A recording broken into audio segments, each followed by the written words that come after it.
लेकिन अब आते हैं जनाब वादी कश्मीर की सबसे बड़ी खबर की ओर और बात करते हैं सिविल सेक्रेटरीट की, क्योंकि खबर यह है कि सिविल सेक्रेटरीट के अंदर आज एक अहम तरीन इजलास मुनक्किद होने जा रहा था, जिस इजलास के अंदर कुछ बुनियादी फैसले लेने थे। और यह इजलास जहां मुलाजमीन की 22 साला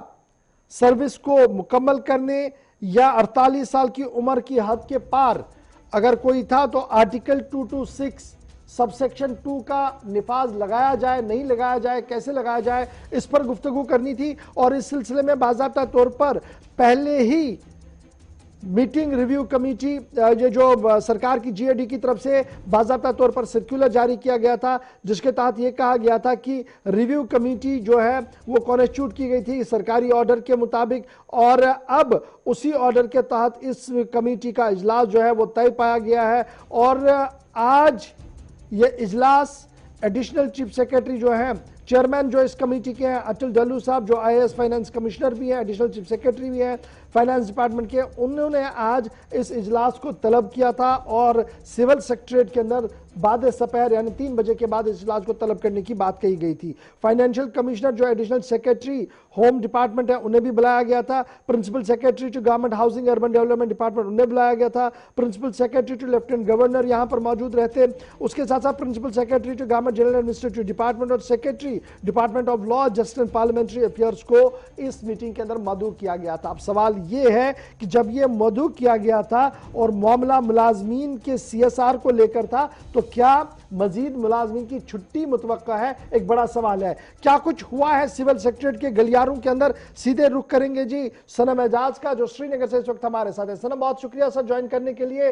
इंतहाई दिलचस्प मोड़ पर यह खबर सामने आई है, जब सरकार weekly performance, monthly performance reports बना रही है, वहीं पर सरकार ने पहले ही यह कहा दिया था कि जनाब जो एसेट्स नहीं होंगे उन्हें बाहर का रास्ता दिखाया जाएगा, और कई लोगों के खिलाफ कैंचियां चली भी और कई लोग कोर्ट भी चले गए बाद में। लेकिन अब की बार यह माना जा रहा कि आर्टिकल का जो हवाला दिया गया था उसके तहत यह मीटिंग जो है वो होनी है। क्या मीटिंग का लुबी-लुबाब था? ये जो 226 सबसेक्शन 2 के तहत था, क्या कुछ इसमें हुआ है और क्या कुछ डिटेल्स आपके पास पावर कॉरिडोर से?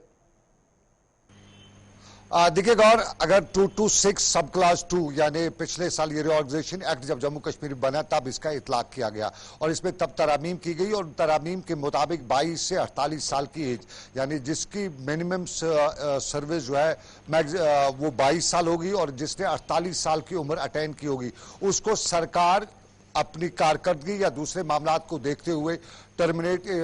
ये जो है वॉलंटियर रिटायरमेंट दे सकती है अगर उसकी एक्टिविटीज, उसकी कारकर्दगी या उसका मामला जो है वो सही नहीं होगा, उसके सीनियर ऑफिसर्स वगैरह उसको सही तौर पे नहीं मानेंगे। और उस चीज को लेके कई के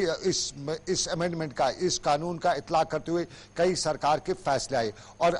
4 तारीख को, इस महीने की 4 तारीख को बाज़ाब्ता तौर पर आज की तारीख पर यानी आज 9 मार्च को उसी सब क्लॉज के तहत सरकार ने एक मीटिंग बुलाई थी और ये मीटिंग जम्मू के सिविल सेक्रेटरीट में रखी थी। और इसमें जो एडिशनल चीफ सेक्रेटरी है अतुल डल्लू, वो इसकी सरबराही करेंगे। और इस मीटिंग में रिव्यू मीटिंग जो थी, ये रिव्यू मीटिंग जो है वो मुलाजमीन के हवाले से है। अभी कुछ देर पहले यानी लगभग 5 मिनट पहले, 4 बजे से 2-3 मिनट पहले मेरी बात हो रही थी कुछ लोगों से। उनका कहना था कि मीटिंग जो है वो बराबर, उसमें अभी तक वहां से कोई नतीजा बाहर नहीं निकला है, क्योंकि इसमें सारे जो आला ओहदेदार हैं, जिसमें सेक्रेटरीज हैं, कमिश्नर सेक्रेटरीज हैं, ये ओवरऑल जो ग्राउंड से एम्प्लॉयज के असेसमेंट आई है कुछ मुलाजमीन की, उसको रिव्यू कर रहे हैं। और माना यही जा सकता है कि आज भी अगर इस कमेटी ने आज उन मुलाजमीन के जो सीएसआर में जो उनके रिमार्क्स जो होते हैं अगर वो अच्छे उनके नहीं पाए तो शायद आज टर्मिनेशन की एक और लिस्ट भी जारी हो सकती है। लेकिन ये मीटिंग जो है ये लगभग 2 घंटे से चल रही है और इस 2 घंटे के दौरान अंदर क्या कुछ मीटिंग हुआ है वो अभी बाहर नहीं निकला है। हमें इंतजार करना पड़ेगा कि रिव्यू मीटिंग जो हुई, ये आर्टिकल 226 सब क्लास 2 के तहत आज जो एम्प्लॉयज की सीएसआर चेक करने की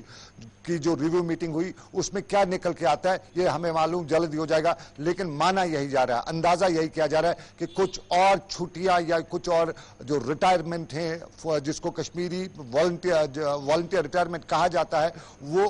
हो सकते हैं। आज भी कुछ और नाम सामने आ सकते हैं। बहुत बहुत शुक्रिया सनम हमारे साथ श्रीनगर से अपडेट करने के के लिए। और क्या कुछ पावर कॉरिडोर से आपके पास खबर है, और ये 226 सबसेक्शन 2 जो है ये क्या कुछ कह रहे हैं?